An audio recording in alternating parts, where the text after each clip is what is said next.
Hello guys, मेरा नाम है Rohit and welcome to my YouTube channel. तो आज हम डिस्कस करने वाले हैं कि क्या हम चाइनीज़ प्रोडक्ट को पूरी तरह से बॉयकॉट कर सकते हैं और इस बॉयकॉट का क्या कुछ असर होगा हमारे इकोनॉमी पे। ये सारी चीज़ें मैं आपको आसान शब्दों में बताने की कोशिश करूँगा इस वीडियो में। बस इस वीडियो को आप आखिर तक ज़रूर देखें। जैसे कि आपको पता है, इंडिया और चाइना के बीच जो बॉर्डर पर डिस्प्यूट चल रहा है, जिसके कारण हम लोगों ने अपने 20 जवान खो दिए। इसके कारण जो चाइनीज़ प्रोडक्ट बॉयकॉट मूवमेंट चल रहा है हमारे देश में, जहां लोग चाइनीज़ प्रोडक्ट्स को घर से बाहर लाकर तोड़ रहे हैं, जैसे टीवी हो गया, एसी हो गया, फ़ोन्स। यहां तक कि यूनियन मिनिस्टर रामदास अठावले, उन्होंने ये भी कहा कि जहां भी चाइनीज़ प्रोडक्ट बनता था रेस्टोरेंट में, उनको भी बैन करना चाहिए।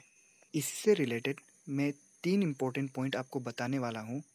अगर हमने चाइनीज़ प्रोडक्ट को पूरी तरह से बॉयकॉट कर दिया तो इसका क्या असर पड़ेगा हमारे ऊपर। पहला पॉइंट है ट्रेड डेफिसिट।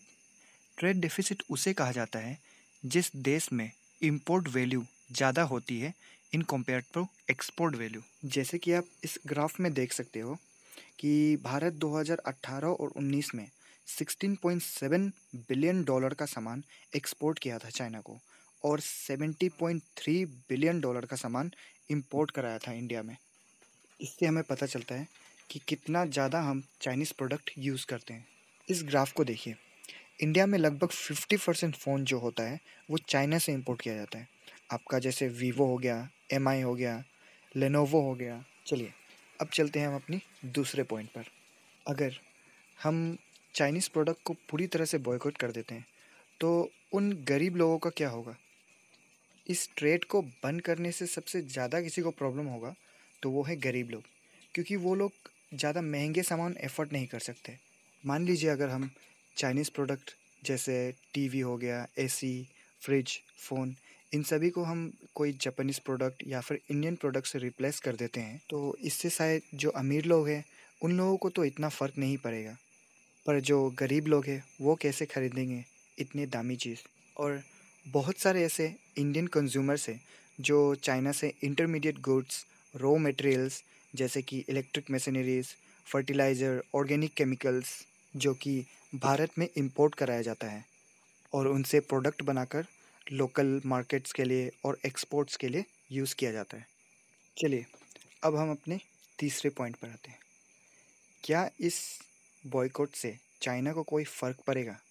वेल, हम सबको ये लगता है कि अगर हम ये बॉयकॉट करें तो उनका बहुत ज़्यादा नुकसान होगा, जबकि सच्चाई बिल्कुल उल्टी है। ये हमारे देश को ज़्यादा तकलीफ़ देगी, ना कि चाइना को, क्योंकि वैसे ही हमारे देश की इकोनॉमी लॉकडाउन के वजह से नीचे है। चलिए, इसे हम एक फैक्ट से समझते हैं। भारत अपने टोटल एक्सपोर्ट का 5% चाइना को भेजता है और टोटल इंपोर्ट का 14% वो चाइना से लेता है, और वहीं चाइना बस 3% अपने टोटल एक्सपोर्ट का भारत को भेजता है और अपने टोटल इंपोर्ट का 1% से भी कम भारत से लेता है। तो इस हिसाब से अगर इंडिया और चाइना के बीच में ट्रेड बंद होता है तो भारत का ज़्यादा नुकसान है। इस हिसाब से हम प्रैक्टिकली तो पूरी तरह से चाइना को बॉयकॉट नहीं कर सकते, पर हाँ, हम धीरे धीरे उनके इंपोर्ट को कम कर सकते हैं अगर उनकी प्रोडक्ट्स को हम देश में ही खुद बनाने लगे तो। आज के लिए वीडियो में बस इतना ही। होपफुली मैं आपको समझा पाया ये सब। अगर वीडियो पसंद आया हो तो लाइक, शेयर एंड सब्सक्राइब कर देना।